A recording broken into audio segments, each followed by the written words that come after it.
Hello, my name is Matthias Cavodi. I'd like to welcome you guys to my channel. Today we're going to talk about Generation X and how I discovered this particular series. I remember when I started reading it, I thought this series and these characters have a lot of potential. And then I was just really let down because I felt like they didn't know what to do with it and in which direction to go.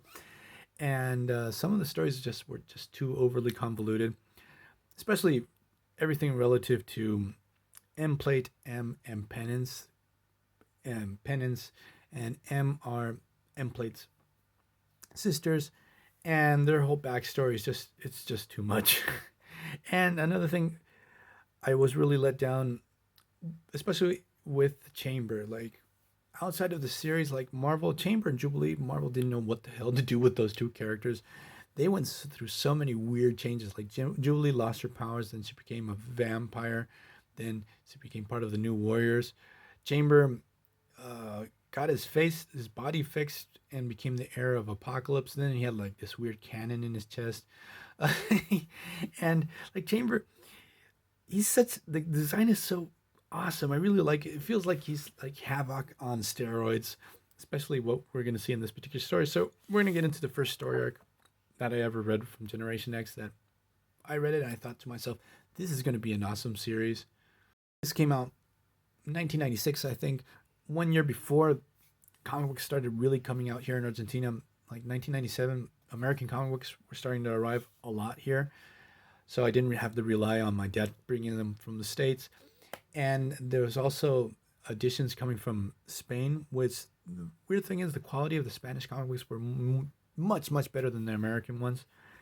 And the quality of the paper and printing was just really good. So, first story that I read with this team, it's, for those who don't know, it's like the second generation of New Mutants. So all these guys are teens. They're young. So I don't care much for the teen drama and melodrama in these types of series, especially now that I'm older. Like, so I always tend to skim over these pages, but the team has a little party. But the headmaster, who is Banshee, the professor, is not there. So M goes to his house to see what's going down. He's lying almost dead on the floor. They want to find out because they have the suspicion that someone wanted to take Banshee down. So Emma Frost jumps into Banshee's mind to see if they can find out who it is, who is the one responsible, while the members of Generation X go try to hunt down the killer. Emma Frost sort of sees the memories of Banshee having to deal with this serial killer going across Europe, while local police forces like getting into conflict with local police forces. No one believes that there's a serial killer running around. And what we discover is that actually the serial killer is Omega Red before he was Omega Red. He was like this Russian operative. He really wants to set Banshee up to kill him for some reason. So he just really wants to push his buttons. And what happens is Banshee doesn't end up killing him. He just takes him down, incapacitates him, but with a gun. He ends up back into the Russian government's hands, and they convert him into Omega Red. Also tied to this whole situation is Magneto back in the day, because he was really worried that this would hurt human mutant relationships even more, having a mutant serial killer running around. From Generation X discover that it's Omega Red, the one responsible, and his power says he's really overpowered. He has like this death spore that kills kills everyone around him. Also has these coils, and it just feels really weird why he just doesn't straight up rip Banshee apart, and his death spores are not so much deathy. Like all these kids seem to be dying because of the death spore, but they're just fine at the end of the story. So, because he's just a really hard villain to write for, because he can basically kill everyone around him in the blink of an eye if they don't have a healing factor or they don't breathe like Chamber. That's why he's not lying almost dead on the floor.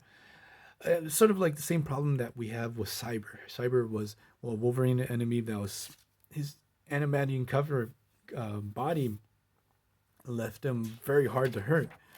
So that writers really struggled with this, so they killed him off really fast. So Chamber's the last one standing, and here we just get to see Chamber let loose with his powers, just blasting Omega Red left and right. As I said before, he's an insanely OP version of Havoc, but Omega Red is no slouch. He can take all kinds of punishment. The guy that wrote this was Scott Lovedale. The kids, Chamber's able to defeat Omega Red. He's on the run. Everyone goes back to having a party. The death sport didn't kill anyone at all, at least in this particular story. But I sort of like the dynamics of the team, especially the power sets. Like Chamber was really cool. Jubilee wasn't as irritating in this particular title. M, outside of her backstory, she's a pretty interesting character. Cinch also, it's always wondered why he didn't get more of a spotlight as a character. Even after the series, he was killed off pretty quick. Skin, no one seems to like him. I do like him, even though his powers are sort of gross. Mondo gets killed off relatively early. He's like a double agent for Black Tom Cassidy.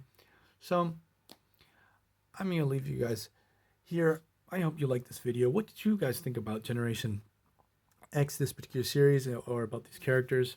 Also, I learned to really like Emma Frost. I love the dynamic between Emma Frost and Banshee. So I'm going to leave it this here. See you guys next time.